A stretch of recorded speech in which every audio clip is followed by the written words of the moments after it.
Camino de confianza. Diario de Santa Faustina. Con Eduardo Carmelo Aguerri.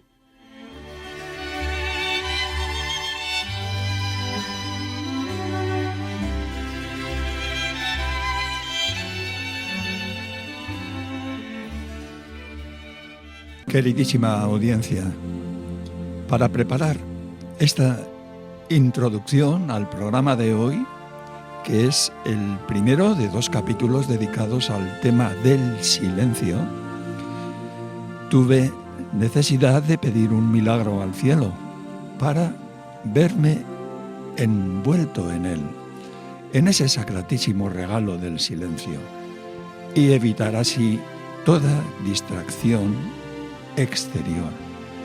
Se trataba de poder acertar en el modo correcto, de invitar a ustedes a escuchar y meditar en silencio, con toda la atención posible, maestras reflexiones de una santa que tuvo en vida mortal profundas experiencias de hondo calado espiritual. Santa Faustina, como religiosa entregada a Dios y llamada a vivir en el silencio del convento, nos hace presente la importancia del silencio en orden a mantener cierto equilibrio personal y encontrarnos con Dios, que nos busca y habla sin cesar.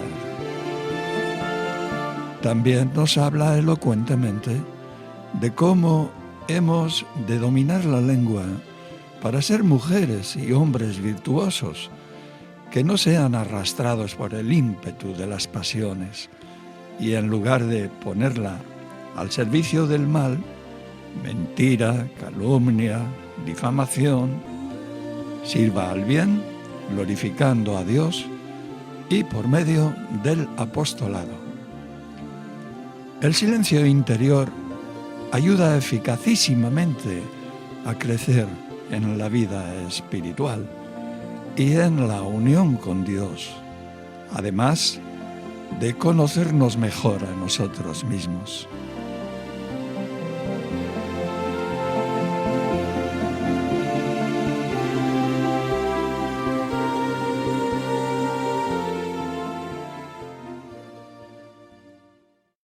En los primeros apuntes que extraemos del diario de Sor Faustina, para acercarnos un poco más a su espiritualidad, esta vez centrando nuestra atención en el tema del silencio, la santa comienza por decirnos que la humillación es su alimento cotidiano.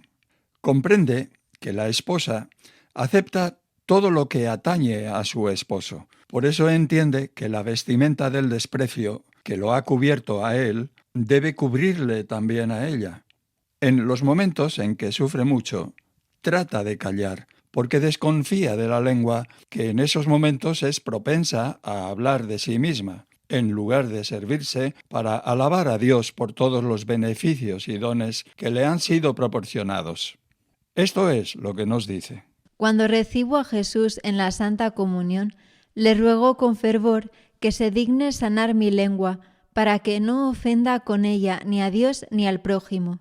Deseo que mi lengua alabe a Dios sin cesar. Concluye esta su honda reflexión haciéndonos recordar cuán grandes culpas se cometen con la lengua y compartiendo con nosotros el sabio consejo de que un alma no llegará a la santidad si no tiene cuidado con su lengua. Faustina señala a continuación que, a su modo de ver, es un gran defecto de la vida religiosa y de la vida en general que al ver a un alma en sufrimiento siempre se tiene ganas de agregarle aún más. No hablo de todos, pero sí existen. Nos permitimos hacer juicios de todo tipo y hablamos allí donde muchas veces no deberíamos repetirlo. La lengua es un órgano pequeño, pero hace cosas grandes. Una religiosa que no es callada nunca llegará a la santidad, es decir, no será santa. No se haga ilusiones, a no ser que el Espíritu de Dios hable por ella. En tal caso no debe callar. Pero para poder oír la voz de Dios hay que tener la serenidad en el alma y observar el silencio, No un silencio triste, sino un silencio en el alma, es decir, el recogimiento en Dios. Se pueden decir muchas cosas sin interrumpir el silencio, y al contrario, se puede hablar poco y romper continuamente el silencio. Oh, qué daños irreparables causa no guardar el silencio. Se hacen muchos daños al prójimo, pero sobre todo a su propia alma. Según la opinión de Sor Faustina, basada en su experiencia, la regla del silencio debería estar en el primer lugar.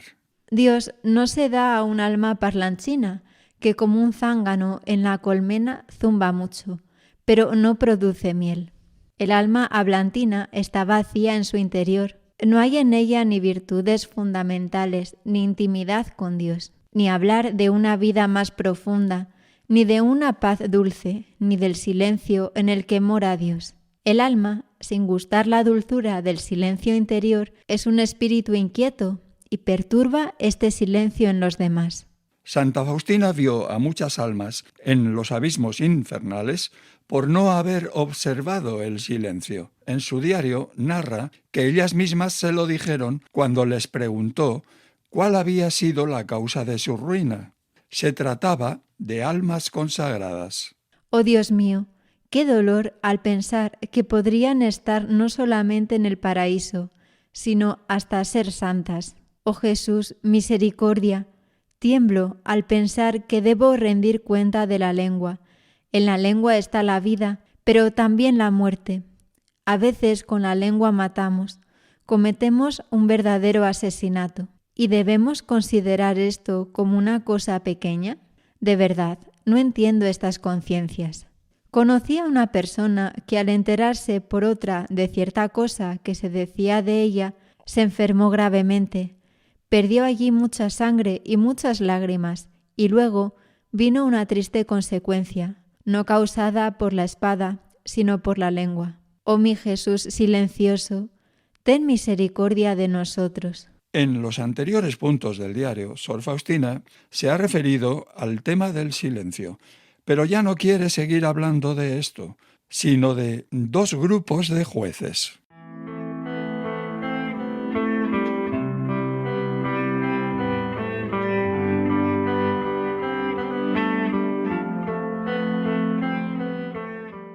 Cuando el Señor pidió a Faustina que pintara la imagen, empezaron a hablar y a mirarle como a una histérica y una exaltada, y eso empezó a propagarse aún más. Una de las hermanas se acercó a hablar con ella en privado y se puso a compadecerla. Le dijo: Oigo hablar que usted, hermana, es una exaltada, que tiene algunas visiones. Pobre hermana, defiéndase de ello. Fue sincera aquella alma, y lo que había oído me lo dijo con sinceridad. Pero tuve que oír cosas semejantes todos los días. Solamente Dios sabe cuánto eso me atormentaba. Sin embargo, decidió soportar todo en silencio y no dar explicaciones a las preguntas que le hacían. A algunas les irritaba su silencio, especialmente a las más curiosas. Otras, las de pensamiento más profundo, decían que seguramente Sor Faustina estaría muy cerca de Dios, visto que tenía la fuerza de soportar tantos sufrimientos. Por tanto, veía delante de sí como dos grupos de jueces. Se dio cuenta de que en aquellos momentos no tendría la ayuda de nadie y empezó a rezar y a pedir al Señor un confesor. Anhelaba que algún confesor me dijera esta única palabra: quédate tranquila, estás en buen camino, o bien rechaza todo eso, porque no viene de Dios. Sin embargo, la joven religiosa no encontraba a un sacerdote tan decidido que le dijera esas palabras claras en nombre del Señor, y por lo tanto continuaba en la incertidumbre. Oh Jesús, si es tu voluntad que viva en tal incertidumbre, sea bendito tu nombre. Te ruego, Señor, tú mismo guía mi alma y quédate conmigo, porque sola soy nada.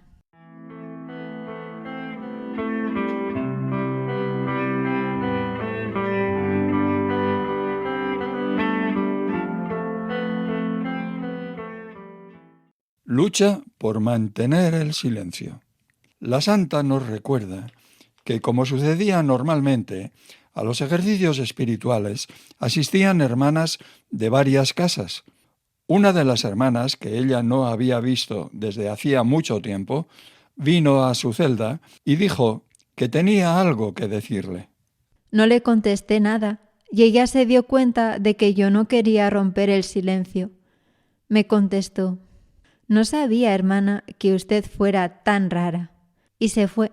Entendí que esa persona no tenía otro interés hacia mí que el de satisfacer su curioso amor propio. Oh Dios, manténme en la fidelidad.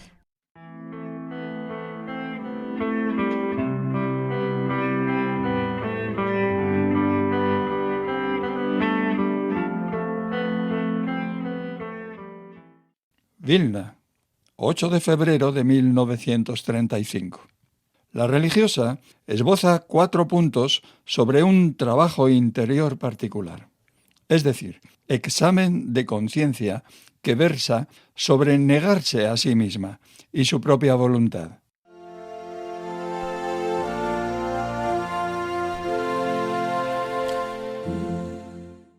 Primer punto.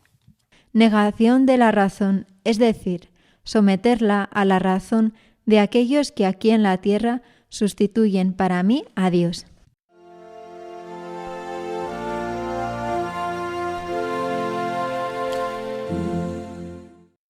Segundo punto. Negación de la voluntad, es decir, cumplir la voluntad de Dios que se me revela a través de la voluntad de aquellos que aquí sustituyen para mí a Dios y que está expresada en las reglas de nuestra congregación.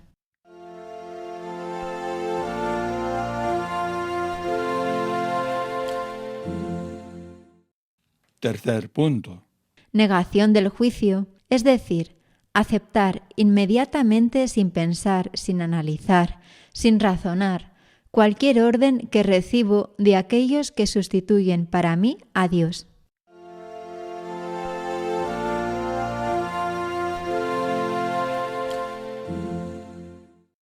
Cuarto punto. Negación de la lengua. No le daré la más pequeña libertad. En un solo caso se la daré total, es decir, en proclamar la gloria de Dios. Siempre cuando recibo la Santa Comunión, pido que Jesús se digne reforzar y limpiar mi lengua, para que yo no hiera con ella al prójimo. De ahí que tenga el mismo respeto para la regla que habla del silencio.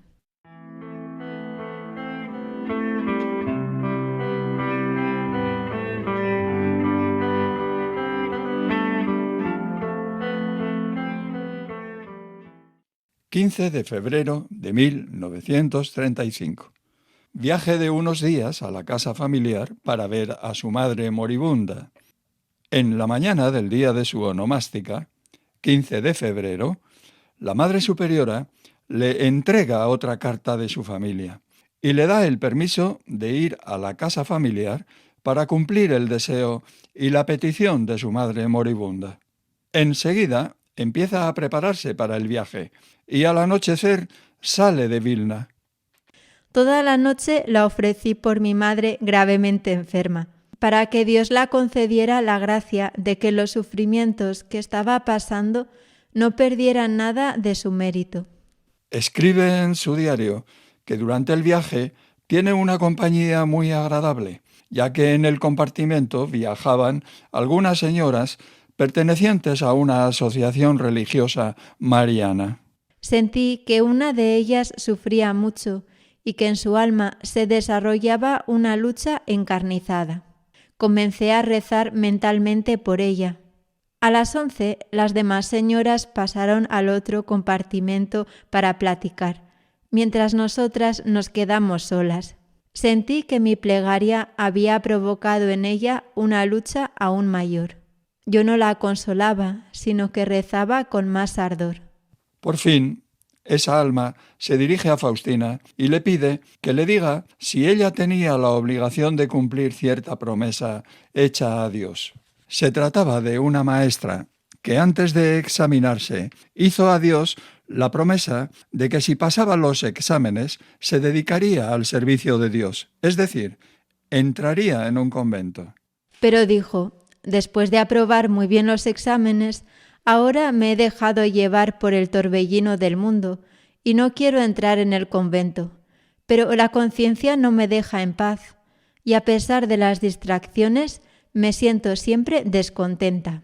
Faustina concluye este relato de testimonio manifestando que tras una larga conversación, esa persona fue completamente cambiada y dijo que inmediatamente emprendería gestiones para ser recibida en un convento. Me pidió que rogara por ella. Sentí que Dios no le escatimaría sus gracias. Por la mañana, Faustina llega a Varsovia y a las 8 de la noche ya estaba en casa de sus padres. Su madre había mejorado un poco, pero el médico no daba ninguna esperanza para su restablecimiento completo. Después de saludarnos, nos arrodillamos todos para agradecer a Dios por la gracia de podernos ver a todos una vez más en la vida. Al ver cómo rezaba mi padre, me avergoncé mucho, porque yo, después de tantos años en el convento, no sabía rezar con tanta sinceridad y tanto ardor. Aquellos días de regreso a casa de sus padres pasaron para Faustina entre mucha compañía, porque en palabras suyas todos quisieron verla y decirle algunas palabras. Muchas veces conté hasta 25 personas. Les interesaron mis relatos sobre la vida de los santos. Me imaginaba que nuestra casa era una verdadera casa de Dios, porque cada noche se hablaba en ella solo de Dios. Cuando, cansada de relatar y deseosa de la soledad y del silencio, se aparta por la noche al jardín para poder hablar con Dios a solas, ni siquiera consigue esto, ya que vinieron enseguida sus hermanos y hermanas y le llevaron a casa, donde tuvo que seguir hablando, todos los ojos clavados en ella. Pero encontré el modo de tomar aliento. Pedí a los hermanos que cantasen para mí, porque tenían bellas voces, y además uno tocaba el violín y otro la mandolina. Y así en ese tiempo pude dedicarme a la oración interior sin evitar su compañía. Cuando se despide de sus padres y les pide su bendición, siente el poder de la gracia de Dios que fluye sobre su alma. Su padre, su madre y su madrina, entre lágrimas, le bendijeron y felicitaron por su máxima fidelidad a la gracia de Dios, y pidieron que no olvidara nunca las numerosas gracias que Dios le había concedido, llamándole a la vida consagrada. Pidieron sus oraciones. Cuando sube al automóvil, desahoga el corazón a la vez que se pone a llorar de alegría como una niña. Porque Dios concedía tantas gracias a nuestra familia. La religiosa se sumerge en una oración de agradecimiento. Por la noche estaba ya en Varsovia. Primero saludé al dueño de la casa, Jesús escondido en la Eucaristía, y después saludé a toda la comunidad. Cuando antes de ir a descansar fui a decir buenas noches al Señor y le pedí perdón por haber hablado tan poco con Él durante mi estancia en casa, oí en el alma una voz. Estoy muy contento de que no hayas hablado conmigo y que hayas dado a conocer mi bondad a las almas y las hayas invitado a amarme. La Madre Superiora me dijo que al día siguiente iríamos a Josefinek, las dos, y que yo tendría la oportunidad de hablar con la Madre General. Me alegré muchísimo de eso. La Madre General, como siempre, la misma, llena de bondad, serenidad y Espíritu de Dios. Hablé con ella mucho tiempo. Asistimos a un oficio de la tarde. Cantaron la letanía del Sagrado Corazón de Jesús. El Señor Jesús estaba expuesto en la custodia.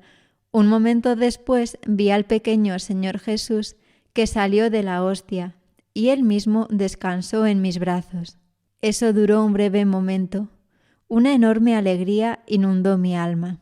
El niño Jesús tenía el mismo aspecto que cuando entré en la pequeña capilla, junto con la Madre Superiora, anteriormente mi maestra, María Josefina. Al día siguiente, Faustina estaba ya en su querida Vilna. Oh, cómo me sentía feliz de haber vuelto a nuestro convento. Me pareció como si entrara otra vez. No dejaba de alegrarme del silencio y de la calma, gracias a las cuales el alma se sumerge en Dios tan fácilmente. Todos le ayudan en esto y nadie estorba.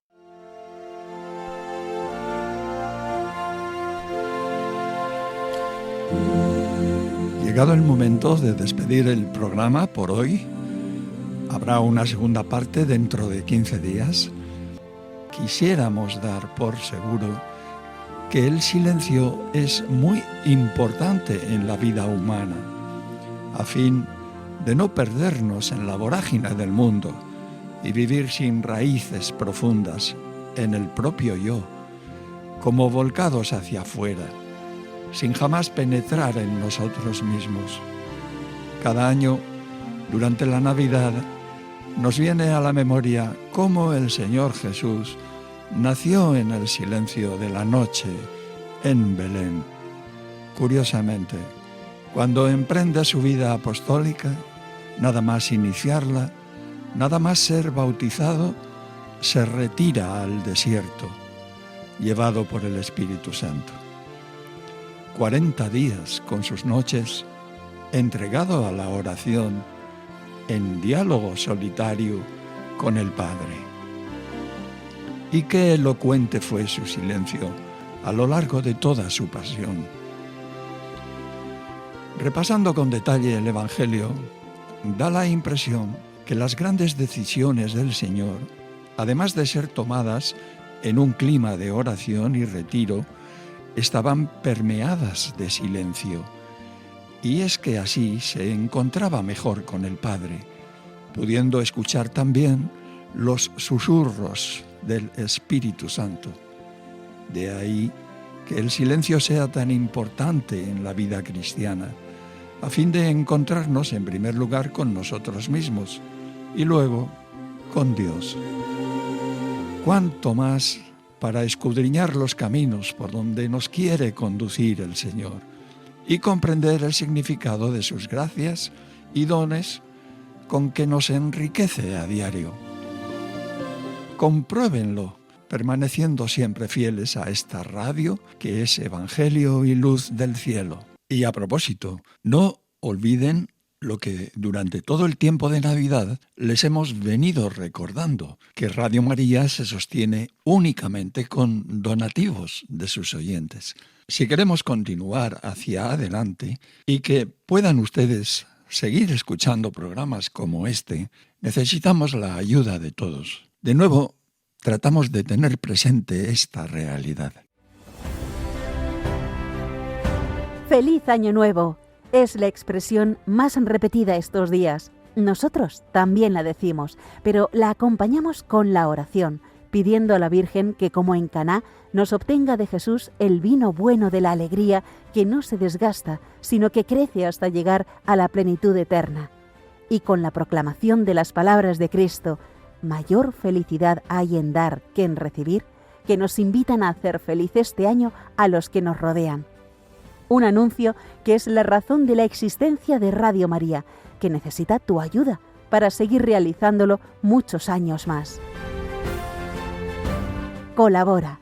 Puedes hacerlo sin moverte de casa con una simple llamada al 91 822 8010, a través de Bizum con el código 38048 o en nuestra página web www.radiomaria.es, en el apartado Donativos, donde verás los números de cuenta para realizar una transferencia o ingreso bancario. También puedes hacerlo con tarjeta o PayPal. Radio María, la radio que cada año cambia vidas y las llena de alegría.